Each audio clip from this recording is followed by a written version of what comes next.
This is Srinivas Murthy from Ongole. Welcome Murthy's Raitu Lokam. వాణిజ్య సరళిలో పండించేటువంటి పంటల్లో ముఖ్యంగా cash crop అయినటువంటి చిల్లీస్, మిరప పంటలో కంటికి కనపడనటువంటి ఒక ప్రమాదకరమైనటువంటి పంటను విపరీతంగా నష్టపరిచేటువంటి ఒక పురుగు గురించి ఇవాళ మనం చర్చించుకుందాము. ఇది కంటికి కనపడదు, కానీ ఇది కలుగజేసేటువంటి విధ్వంసం అపారంగా ఉంటుంది.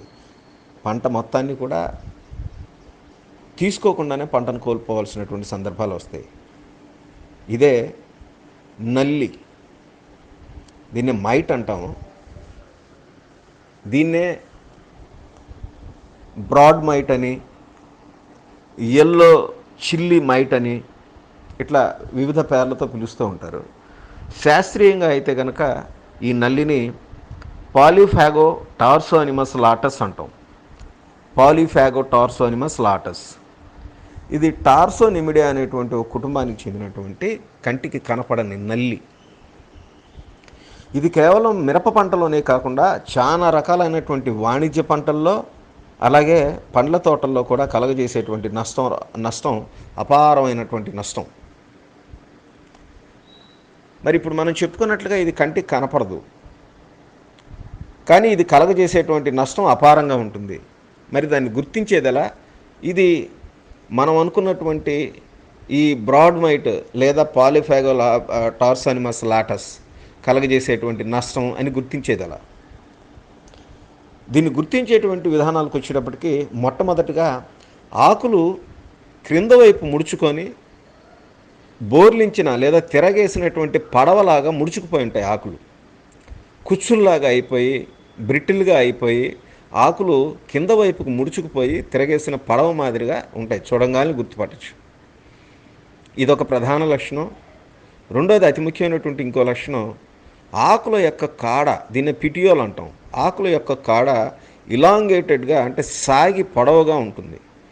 దీన్ని శాస్త్రీయ పరిభాషలో చెప్పుకోవాలంటే కనుక ర్యాట్ టెయిల్ సిండ్రోమ్ అంటారు. Rat tail symptom. ఇదొకటి చూసి గుర్తుపెట్టుకోవచ్చు. ఆకులన్నీ, ముఖ్యంగా లేత ఆకులు, మువ్వలో ఉండేటువంటి లేత ఆకులన్నీ కూడా కుచ్చులాగా ఒక చోటకి కుదించుకుపోయినట్టుగా బ్రిటిల్గా తయారయ్యి ముడుచుకుపోయి ఉంటాయి. ముడుచుకుపోయి కిందకి ముడతపడి ఉంటుంది. దీన్ని లీఫ్ కర్ల్ అని కూడా అంటారు. చూడటానికి వైరస్ లాగా ఉంటుంది, లేదంటే ఏదన్నా కలుపు మందు కొట్టినట్లుగా ఉంటుంది. అంటే దూరం నుంచి చూసినప్పుడు ఈ నల్లి వలన, ఈ చిల్లీ ఎల్లో మైట్ వలన వచ్చినటువంటి ఈ లక్షణం దూరం నుంచి మనం పంటని చూసినప్పుడు ఆ మొక్కలన్నీ కూడా వైరస్ సోకినట్టుగా, అంటే ముడత వ్యాధి వచ్చిందని అంటాం, వైరస్ సోకినట్లుగా, లేదు కలుపు మందు పడినప్పుడు ఆ మొక్కలు ఎట్లా అయిపోతాయో అట్లా కనపడుతూ ఉంటుంది. ఇట్లాంటి లక్షణాలను చూసి ఇది మన పంటకి నల్లి ఆశించింది, పాలిఫాగో టార్సోనిమస్ లాటస్, బ్రాడ్ మైట్ లేదా చిల్లీ ఎల్లో మైట్, ఇది ఆశించిందని చెప్పి గుర్తుపెట్టుకోవాలి. అతి ముఖ్యమైనటువంటి భాగం దీని జీవిత చక్రానికి వచ్చేటప్పటికి, ఇది చాలా ఇంపార్టెంట్. దీని లైఫ్ సైకిల్ జీవిత చక్రానికి వచ్చేటప్పటికి, దీని జీవిత దశలో పెద్ద పురుగు, అంటే గ్రుడ్డు దశ నుంచి ఇది గ్రుడ్లని ఆకుల అడుగు భాగంలో పెడుతుంది. ఆ గ్రుడ్ల నుంచి వచ్చినటువంటి పిల్ల పురుగులని నింఫులని లేదా లార్వాలని అని అంటారు. ఇవి 2 దశల్లో ఉంటాయి. మొదటి దశలో ఉన్నటువంటి నింఫులు, వాటి జీవితకాలం 12 గంటల నుంచి 1.5 రోజు ఉంటుంది. దీని తర్వాత రెండో దశ అయినటువంటి నింఫ్ స్టేజ్ బిగిన్ అవుతుంది. నింఫ్ లార్వాల్ అని అంటాం. ఇది 1 రోజు ఉంటుంది. రెండో దశ అయినటువంటి నింఫ్ స్టేజ్ నుంచి పెద్ద పురుగుగా మారుతుంది. ఇది ఇట్లా పెద్ద పురుగు యొక్క జీవిత కాలానికి వచ్చేటప్పటికి 3.5 నుంచి 6 రోజులు ఉంటుంది. ఇప్పుడు మనం గుడ్డు దశ నుంచి పెద్ద పురుగు లైఫ్ స్పాన్, జీవిత కాలం గురించి చెప్పుకునేటప్పుడు సుమారుగా 6.5 నుంచి 10 రోజుల్లో దీని జీవితకాలం అయిపోతుంది. అంటే ఇంత తక్కువ టైంలోనే మనం ఏదైనా పంట పెట్టినప్పుడు ఎన్ని రోజులు ఆ పంట ఉంటుందనేది మనందరికీ తెలిసిందే. సో ఇంత తక్కువ టైంలో ఒక పురుగు దాని సంఖ్యను విపరీతంగా పెంచుకొని జీవిత చక్రాన్ని ముగించుకుంటుంది. అందువల్ల economical importance of point of వ్యూలో ఈ నల్లి బ్రాడ్ మైట్ లేదా చిల్లి ఎల్లో మైట్ కలిగించేటువంటి నష్టం అపారంగా ఉంటుంది. మన కళ్ళ ముందే పుంఖానుపుంఖాలుగా వీటి యొక్క సంఖ్య పెరిగిపోయి చూస్తుండగానే అతి తక్కువ టైంలో కొద్ది రోజుల్లోనే ఒక చోట బిగినైనటువంటి ఈ వ్యాధి మన పొలం మొత్తం కూడా చాలా తొందరగా స్ప్రెడ్ అవుతుంది. ఇది కేవలం ఒక మిరప పంటనే కాదు, చిల్లీ క్రాప్నే కాదు, అనేక రకాలైనటువంటి వాణిజ్య పంటలు క్యాష్ క్రాప్స్ను ఆశిస్తుంది. అట్లాగే పండ్ల తోటలను కూడా ఆశిస్తుంది. సో దీని నష్టం అంత అపారంగా ఉంటుందన్నమాట. మరి ఇది ఆశించింది, ఇది మన కంటికి కనపడదు, ఇదే అని చెప్పి నిర్ధారించుకుంటానికి ఇందాక మనం చెప్పుకున్నటువంటి పరీక్షలు ఉన్నాయి. అట్లాంటి పరీక్షల ద్వారా మన పంటని ఈ నల్లి ఆశించిందని తెలుసుకున్న తర్వాత దీన్ని నివారించుకునేటువంటి మార్గాలు కూడా అతి ముఖ్యమైనటువంటి మార్గాలు. అట్లాగే పంట ఇంకొక అతి ముఖ్యమైనటువంటిది, పంట మీద అంటే ఉదాహరణకి చిల్లి కాయల మీద కానీ ద్రాక్ష కాయల మీద కానీ ఇట్లాంటి వాటి మీద ఈ నల్లి ఆశించినప్పుడు గోకినటువంటి తుప్పు మరకలు లాంటివి, గోకినటువంటి మరకలు కనపడుతూ కాయ సైజు పెరగకుండా చిన్నదిగా ఉంటుంది. అట్లాగే పంట కూడా రిటార్డెడ్ గ్రోత్తో ఎదుగుదల లేకుండా నీరసించిపోయి కృషించిపోయి ఉంటుంది. పూత కూడా ఊరికినే రాలిపోతుంది. ఇప్పుడు మనం దీన్ని నివారణ పద్ధతుల గురించి వచ్చేటప్పటికి ఇది కేవలం వాణిజ్య పంటల్ని, పండ్ల తోటల్ని, పొలాలలోనే కాకుండా ఈ నల్లి హోమ్ గార్డెనర్స్ వేసుకునేటువంటి మొక్కల్ని కూడా బాగా ఇబ్బంది పెడుతూ ఉంటుంది. నివారణ పరంగా వీటిని చూసేటప్పటికి మనం ప్రకృతి సేంద్రియ రసాయనిక విధానాలతో పాటుగా హోమ్ గార్డెనర్స్ ఇది వచ్చినప్పుడు దీన్ని ఎట్లా నివారించుకోవాలి అనేటువంటి మార్గాల గురించి చెప్పుకుందాం మనం ఇప్పుడు. అట్లాంటి సందర్భంలో ప్రకృతి వ్యవసాయ పరంగా దీన్ని నివారించుకునేటువంటి మార్గం అత్యంత సమర్థవంతమైనటువంటి మార్గం మనందరికీ తెలిసిందే, పచ్చిమిర్చి వెల్లుల్లి ద్రావణం. ఈ పచ్చిమిర్చి వెల్లుల్లి ద్రావణం ఎట్లా తయారు చేయాలో మనందరికీ తెలిసిందే. ఇట్లా తయారు చేసుకున్నటువంటి అంటే దీనికి కావాల్సినటువంటి ఇంగ్రీడియంట్స్ గార్లిక్, పచ్చిమిర్చి, కిరోసిన్. ఇట్లా ఈ ద్రావణాన్ని తయారు చేసుకొని ఇట్లాంటి ద్రావణం లీటర్ నీటికి 0.5 ml కలిపి దానికి మనకి నింబిసిడిన్ అని ఉంటుంది. ఇది మనకు మార్కెట్లో దొరుకుతుంది. నింబిసిడిన్ ఇది కూడా దీనిలో కూడా అజాడిరెక్టిన్ ఉంటుంది. ఈ నింబిసిడిన్ అనేటువంటి దానిలో సహజంగా 0.03% అజాడిరెక్టిన్ అనేటువంటి ఆల్కలైడ్ కాంపౌండ్ ఉంటుంది, వేప నుంచి తీసినటువంటి ఆల్కలైడ్ కాంపౌండ్. దీంతోపాటు ఇంకో కొన్ని రకాల టర్పంటైన్స్ని వీటిని కలుపుతారు. అట్లా కలిపి తయారు చేసినటువంటిదే నింబిసిడిన్. ఈ నింబిసిడిన్ అనేటువంటిది మనకి మార్కెట్లో దొరుకుతుంది. సో మనకి ప్రకృతి వ్యవసాయ విధానంలో దీన్ని సమర్థవంతంగా అరికట్టుకోవడానికి వచ్చినప్పటికి మనకి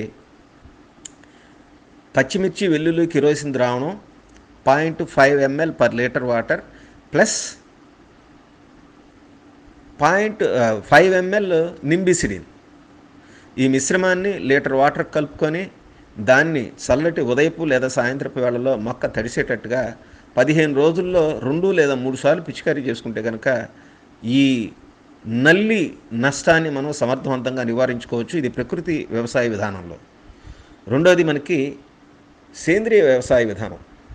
ఈ సేంద్రియ వ్యవసాయ విధానానికి వచ్చేటప్పటికి మనకి సహజ సిద్ధమైనటువంటి వీటికి ప్రెడేటర్స్ అంటాము.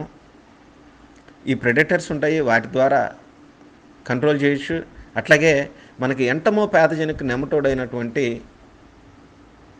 ప్యాసిలోమైసిస్ ఫిమాసరోసియస్ ఇదైతే కనుక పొడి రూపంలోనూ లిక్విడ్ రూపంలోనూ దొరుకుతుంది. ఈ ప్యాసిలోమైసిస్ ఫిమాసరోసియస్ అనేటువంటి దాన్ని లీటర్ వాటర్కి 5 ml లేదా 5 grams కలిపి దాన్ని చల్లటి ఉదయపు లేదా సాయంత్రపు వేళలో వారానికి ఒకసారి చొప్పున 3 to 4 times పిచికారీ చేస్తే దీన్ని సమర్థవంతంగా అరికట్టుకోవచ్చు. ఇదొక మార్గము. ఇంకొక ఆర్గానిక్ మార్గానికి వచ్చేటప్పటికి మనకి వెట్టబుల్ సల్ఫర్ మనందరికీ తెలిసిందే, నీటిలో కరిగేటువంటి గంధకం. ఇది సహజ సిద్ధంగా దొరికేటువంటిదే, దీన్ని సర్టిఫైడ్ ఆర్గానిక్స్లో వాడుకోవచ్చు. ఇట్లాంటి వెట్టబుల్ సల్ఫర్ని మనం లీటర్ నీటికి 3 గ్రాములు కలుపుకొని ఈ వెట్టబుల్ సల్ఫర్ ద్రావణాన్ని చల్లటి వేళల్లో పంట మీద 2 లేదా 3 సార్లు వారం వ్యవధిలో వారానికి ఒకసారి చొప్పున 2 లేదా 3 సార్లు కనుక మన పైరు మీద పిచికారీ చేసుకుంటే ఆకులు బాగా తడిసేలాగా ఈ నల్లిని, బ్రాడ్ మైట్ లేదా చిల్లీ ఎల్లో మైట్ని చాలా సమర్థవంతంగా అరికట్టుకోవచ్చు. ఇకపోతే కెమికల్ నివారణ మార్గాలకు వచ్చేటప్పటికి మనకిప్పుడు ఈరోజు ఇంటిగ్రేటెడ్ పెస్ట్ మేనేజ్మెంట్లో సమర్థవంతంగా వాడుకోదగినటువంటి ఎకరిసైడ్స్ అంటారు. ఇది నల్లి జాతికి చెందినందువల్ల మనం దీనికి వాడాల్సిన మందుల్ని, ఆ కేటగిరీని ఎకరిసైడ్స్ అంటారు. వీటి విషయానికి వచ్చేటప్పటికి మనకి ఎప్పటి నుంచో అందుబాటులో ఉన్నటువంటి డైకోఫాల్ 18.5% ఈసీ, దీన్ని అయితే కనుక 2.5 ml పర్ లీటర్ వాటర్ చొప్పున పిచికారీ చేసుకోవచ్చు. 2 లేదా 3 సార్లు పిచికారీ చేసుకుంటే కంట్రోల్ అవుతుంది. ఇంకొకటి ఎప్పటి నుంచో మనకు అందుబాటులో ఉన్నటువంటిది ఫెనజాక్విన్ 10% ఈసీ, దీన్ని అయితే కనుక 2 ml పర్ లీటర్ వాటర్ చొప్పున చల్లటి ఉదయపు సాయంత్రపు వేళల్లో పిచికారీ చేసుకుంటే సమర్థవంతంగా ఈ నల్లిని అరికట్టుకోవచ్చు. ఇందాక చెప్పుకున్నట్లుగా మనం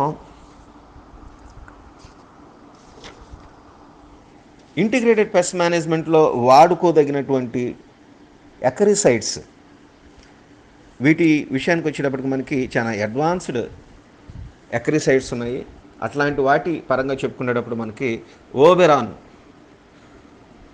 ఈ ఓబెరాన్ అనేటువంటి దానిలో మనకి స్పైరోమెసిఫిన్ 22.9% ఎస్సి, ఈ ఓబెరాన్ అనేటువంటి దాన్ని మనం 1 ml పర్ లీటర్ వాటర్ చొప్పున 2 లేదా 3 సార్లు పిచికారీ చేసుకుంటే కనుక ఈ నల్లిని సమర్థవంతంగా అరికట్టుకోవచ్చు. ఇట్లా వివిధ మార్గాల ద్వారా మనం ఈ నల్లిని సమర్థవంతంగా అరికట్టుకోవచ్చు. హోమ్ గార్డెనర్స్ విషయానికి వస్తే కనుక వీటిని గుర్తించే ఇదైతే పురుగు అయితే మాత్రం మన కంటికి కనపడదు. ఇందాక మనం దీని లక్షణాలు ఎట్లా ఉంటాయి, ఆ లక్షణాలను చూసి మన పంటని, అంటే మన మొక్కల్ని ఈ నల్లి ఆశించింది అని చెప్పి మనం రూఢి చేసుకున్న తర్వాత, నిర్ధారించుకున్న తర్వాత, మనం ఇందాక చెప్పుకున్నటువంటి పచ్చిమిర్చి, వెల్లుల్లి, కిరోసిన్ ద్రావణం 0.5 ml plus Nimbecidine 5 ml per litre water చొప్పున కలుపుకొని, ఇది ప్రకృతి సేంద్రియ వ్యవసాయ విధానంలో సర్టిఫైడ్ ఆర్గానిక్స్లో కూడా ఎలవడైనటువంటి విధానమే.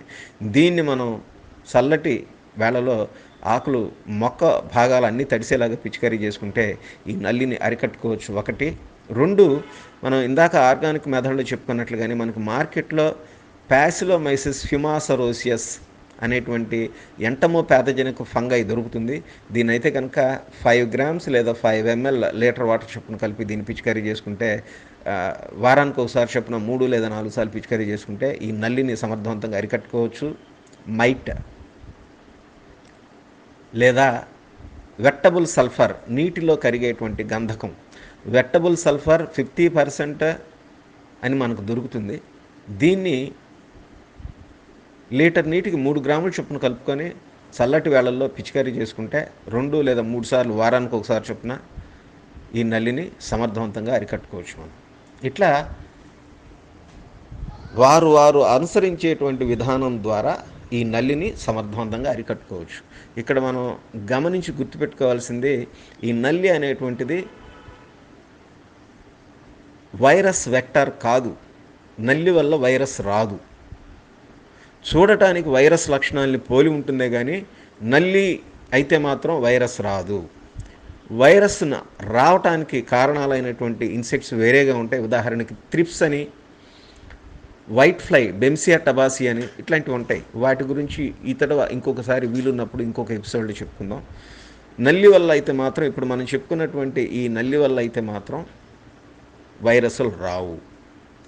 దీని మీద ఏదైనా ఫర్దర్ డౌట్స్ ఉన్నా, క్లారిఫికేషన్స్ కావాల్సినా కూడా మీ కామెంట్ రూపంలో అడగండి, చెప్తాను. Thank you friends.